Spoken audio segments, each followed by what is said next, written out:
5 disturbing internet mysteries solved by Reddit. On the 24th of April 2022 at around 3 p.m., 10-year-old Lily Peters left her home to visit her aunt on her own. The aunt's house was just a 3-minute bike ride from Lily's home in Chippewa Falls, Wisconsin. And since she lived with just her father, Alexander, after her parents' divorce, Lily often went to her aunt's house on the weekends to play around. So it wasn't unusual for her to make this journey on her own. Unfortunately, like having family that just lives that close to each other was about to end in a horrific tragedy. Things took a turn for the worse when Alex noticed that it was getting dark and Lily still hadn't come home. It wasn't like her to stay out late. He called his sister, assuming Lily was still at her place. But, to his surprise, she told him Lily had already left over an hour ago. He then called the parents of Lily's friends, hoping she might have stopped at one of their houses like the on biggest her way back. nightmare as a parent. However, none of them had seen her either. Fearing for the safety of his daughter, Alex began searching the route Lily would have taken to and from her aunt's house. He also contacted the police and reported his daughter missing at around 9 p.m. While the authorities didn't issue an Amber Alert, they quickly formed a search party to help look for her in the surrounding area. And after hours of searching, Alex finally discovered the first clue to his daughter's whereabouts: her bike, abandoned in a nearby wooded area. But dude, no, I'm telling you, that must actually be like the #1 biggest nightmare as a parent. That you sit there and like your child literally just goes missing and you don't know where the fuck they are for hours. Holy shit. Herself was nowhere to be found. Police deployed drones and rescue dogs to search the woods and investigate the hiking trail that ran through the area. Then, at around 8:45 a.m., Alex received the news he had been dreading all night.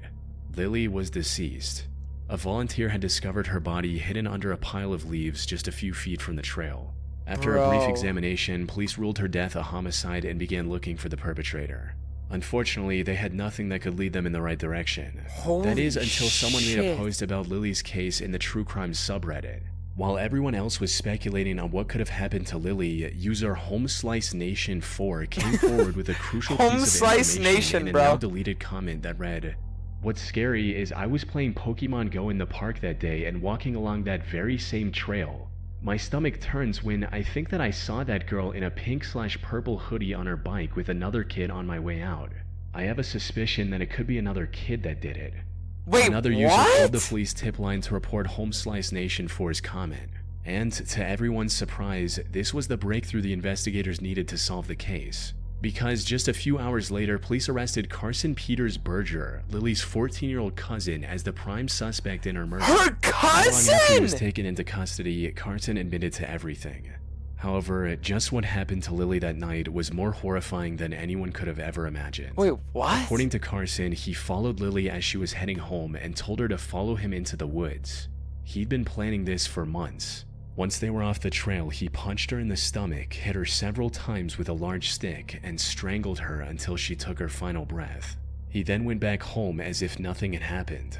But when he heard about the search for Lily, he panicked and went back into the woods to move her body further from the crime scene and hid it under a pile of leaves. Though, all thanks to one Reddit comment, he was thankfully caught. Given the severity of his crimes and the fact that it was all— Bro, how can a 14-year-old be that fucked up in the head that you just murder your own cousin? Like, that's crazy. But I'm pretty sure that almost all murders are always done by family members, or people that actually, like, know the person that got murdered. Like, it's really rare that it's a random person. All premeditated, prosecutors decided to try Carson as an adult. He's still in custody, awaiting his trial set for some time in 2026. Jesus Christ, that is fucking crazy. On May 1st, 2013, Reddit user ShadyBusiness15 posted on the What Is This Thing subreddit, seeking answers for a strange device he found inside his power strip. The post read, "Violently blew a fuse in my extension cord, took it apart to see the damage, and found this inside." Alongside this, the OP shared pictures of 2 circuit boards connected to each other with wires, and what appeared to be a SIM card. He also cross-posted this in the Reddit Bureau of Investigation subreddit, where users noticed a microphone on one of the circuit boards and figured this was a spying device of some kind. Bro, how did they even figure that shit out? More details about how it worked, stating, "Your extension cord is a room bug. Someone calls the phone number on that SIM and the extension cord auto-answers and listens to the room." Put simply, one of the circuit boards was a cut-down version of a phone that used the SIM to transfer audio from the built-in microphone. The second board was a power delivery module, allowing the device to run directly off of the wall power without needing any batteries. However, this raised more questions than it answered, especially about the OP's true identity, with some users speculating if he was involved in some shady business. After all, why else would someone go through the effort of planting a bug to listen in? Okay, but dude, if somebody is involved in like shady business, on what planet would they ever randomly make a post on Reddit? You know what I mean? Like, everyone should know that Reddit and 4chan are the two places you don't make a post, because they're the people that like will stop at nothing to figure out the most mundane shit ever, lurk there all the time. Conversations. But according to a later comment, he was just a normal university student who was living in the university's dorms, and that he took this extension cord from his home when he moved. But also mentioned that there are other people with access to his room who could have planted the bug without his knowledge. With this, the focus shifted towards finding out who planted this in the OP's power strip and why. Some users suggested putting the SIM in a spare phone, but doing so only deepened the mystery further. Apparently, it had a 10-pound credit, suggesting that it was being used at some point. However, it didn't have any contacts, voicemails, or call logs. And judging from the network messages, the device had been active since October 2012. This also helped the OP retrieve the SIM. But if it has no call log, then that means no one was automated actually using message it. stating, "The service is now closed, and if you have voicemail, you can turn it on." Nothing else. The OP tried leaving it active in a spare phone as well, but even after days of waiting, he didn't receive any calls or messages. It's possible the person who planted it had already gotten the information they needed, or perhaps they found out the OP had discovered it and decided to back off. In either case, the OP's only remaining option was to contact the SIM's carrier, O2. Unfortunately, they weren't much help either. That's a German one. Police warrant to access the call logs, something he didn't want to deal with.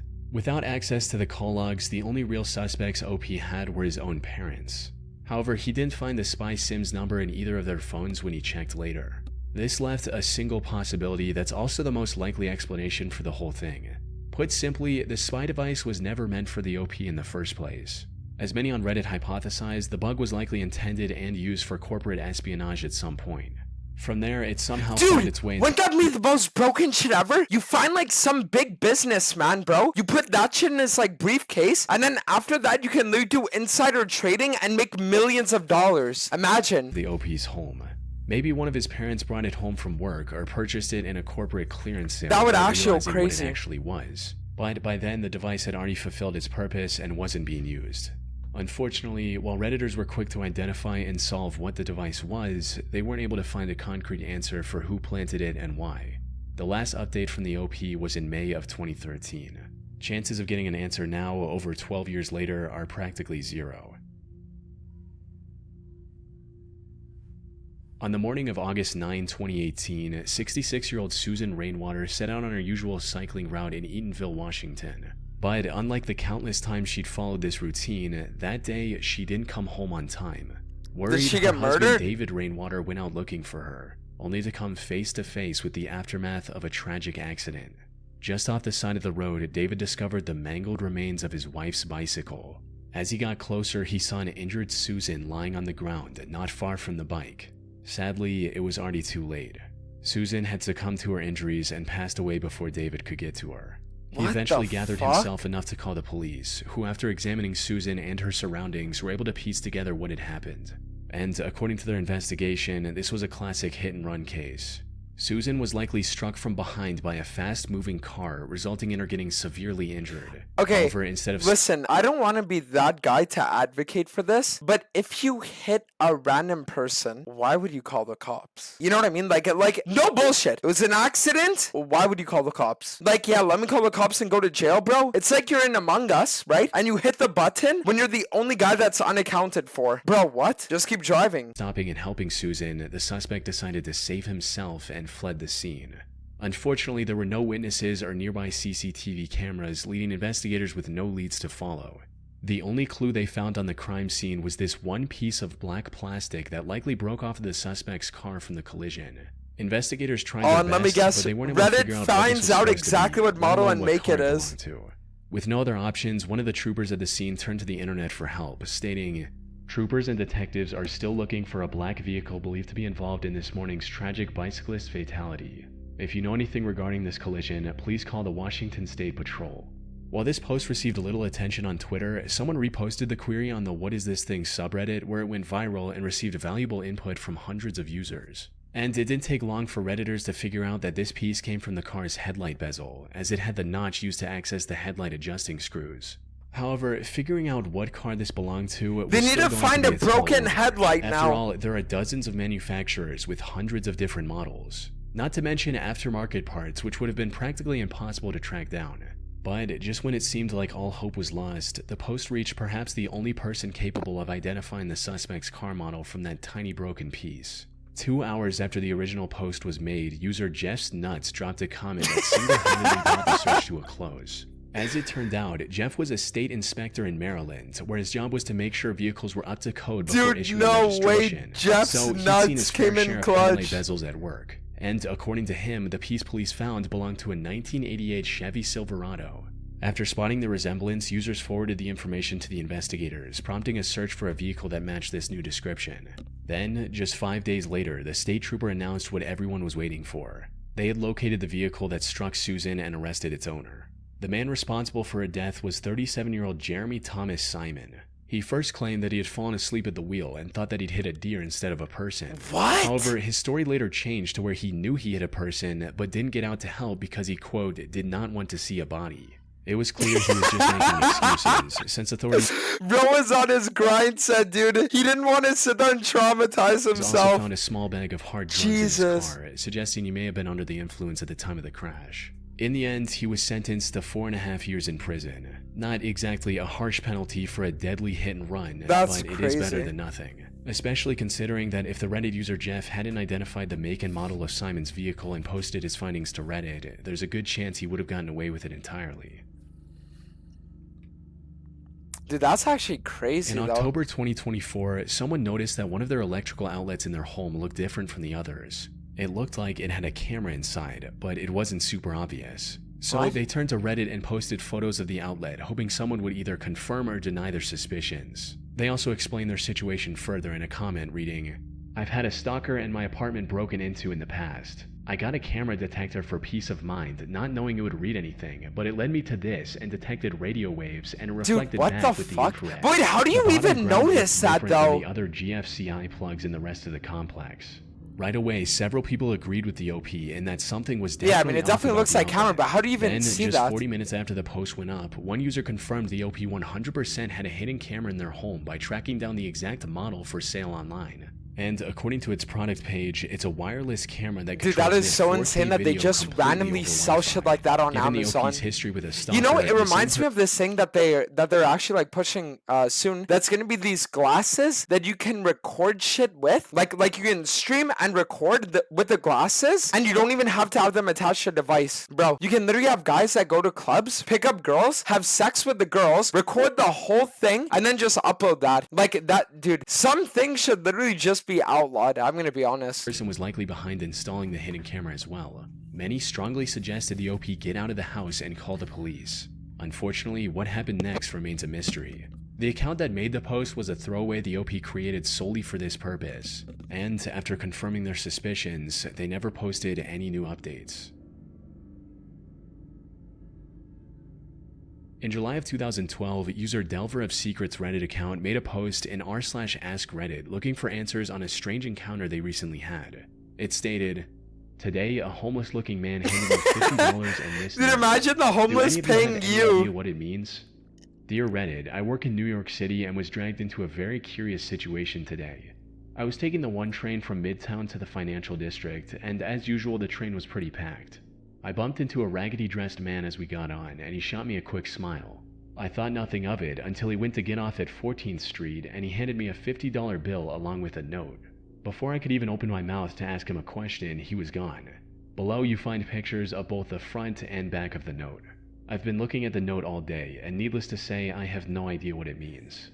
It's handwritten Dude, on a 3x3 square. Wouldn't the biggest troll ever be that you just like make up random shit and you give that to people and then they're literally sitting there for years trying to figure it out when there is no meaning? Piece of paper with no identifying marks and no watermarks. There's a hand-drawn grid, and in a couple of spots the cells of the grid are combined.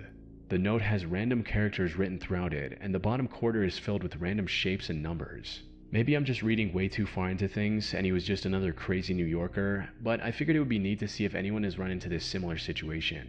Do any of you have any idea as to what the note says, if anything? After taking a good look at both the note and the $50 bill, some users figured out that the note was what's known as a bifid cipher, and deciphering it revealed a message that read, "There's plenty more money to make. Figure this out and prepare to meet July 19, 56 and 6 hot dog stand outside Rue 57 Cafe. Ask for Mr. Anthony." Dude, imagine you have the golden ticket, and then because you're unable to figure it out yourself and you post it on Reddit, now everyone else gets the same opportunity that you got. Holy shit. Bro literally sat there and gave away potential like millions. However, before anyone had the time to figure out the true meaning behind this note, Delver of Secrets received a coded message on Reddit. It was likely from the same guy that handed him the note earlier that day. When decoded, this message read, "You have managed to find the message with the help of friends. You changed the rules, now so will I. July 12, 4 p.m. Find the Blue Jay at 6.5 and 56 and tell him you are the last." This was packed with clues pointing in multiple directions. For starters, 6.5 and 56 corresponded to 6.5 Avenue on 56th Street in New York. And at that location, there was a salon named Gotham Skincare. Wait, what? I thought Gotham was a made-up place in Batman. Wait, is it actually a real place? There's no way. The whole thing was a marketing stunt for something related to Batman, especially since the date given in the original note, July 19th, was one day short of the release date for The Dark Knight Rises. One person even called the marketing company for that movie in hopes of getting them to admit the truth. So basically, I was one of the people who got caught up in the whole homeless man give me $50. We had to figure out some sort of code. So after staying up for hours and reading all the comments, is this post on YouTube or did he get an interview? This reeks of marketing campaign, and I have a sneaking suspicion that it's a certain company. Hey guys, what's up? All right, so it's 9:16 here in New York, and I'm about to call Leveraged Marketing Corporation of America. If you look up the address that we're all supposed to meet at later today at 4, this is actually a marketing agency that's right next to it. So it just makes sense that it might be them. And the Dark Knight thing just makes sense too because the movie's coming out so soon. And hi, how are you? Okay, but is it actually going to be to make them? sure that everything is going to be set up for the Dark Knight campaign later today. What is the Dark Knight campaign? Is it New York City? Yeah, it's actually right next to your office at about 4 o'clock today, actually. I see. Yes, I know what that is. Please give Margie a call. I'm telling. He just admitted to knowing about it. Dude, there's no way that bro actually fell for that. I don't know. Holy you shit. figure it out. While this didn't lead to anything substantial, Reddit users found the next clue hidden within the Reddit message. You see, the username that sent the message was 222-0944-379. One user converted this to an IP address, and it led to Fort Huachuca in Arizona, a military base that's primarily focused on intelligence training. So, could it be that Delver of Secrets was being recruited as a spy or something along those lines? Wait, actually, if he would have solved it on his own, maybe he would have gotten like a government job. Imagine. He would have been like one of those guys, dude, in like the little bunker, being like a scientist for $1 billion a year. This was certainly a possibility. However, another user discovered that a spy exhibition was happening at the nearby Discovery Times Square Museum on July 12th. Maybe this was a marketing stunt for that instead. But this idea was also shot down by another user who claimed to work for the museum, stating that they had nothing to do with this. With no other leads, a group of curious New York-based Redditors decided to meet at the specified location on July 12th to see if anything would actually happen. The Reddit meetup, bro. Despite dozens of people showing up, literally looks exactly as you'd expect. Including Delver of Secrets, no one noticed anything out of the ordinary and had to go back in disappointment. Now, if this was some legitimate espionage-related matter, a large crowd would have instantly scared off anyone planning to meet Delver of Secrets at that location. So, the whole thing was kind of pointless in that regard. But on the other hand, the gathering all but confirmed that this wasn't some marketing stunt. Because if it were, the media attention and large crowd would have been the perfect moment for a big reveal that never happened. Then, something happened that no one saw coming. On July 13th, Delver of Secrets removed everything from his post and replaced it with a single ominous passage reading, "Received a phone call today threatening violence against me and my family, going as far as to name members of my family and their addresses unless I delete this post." The caller also told me not to show up on the 19th and to inform anyone planning to show up on the 19th that nothing would happen. This will be my last message from this account before I delete it. I'll also be changing my number later today. I'm sorry if a resolution to this never happens, but I'm not willing to risk my family's safety for a few extra dollars. With that, Delver of Secrets vanished from the internet. Yeah, and then years later, this YouTuber decides to sit there and make a video on it, adding more attention. Jesus. While Reddit did solve layers of coded messages and uncover clues hidden within other clues, they were ultimately left with nothing but speculation and an unsolved mystery.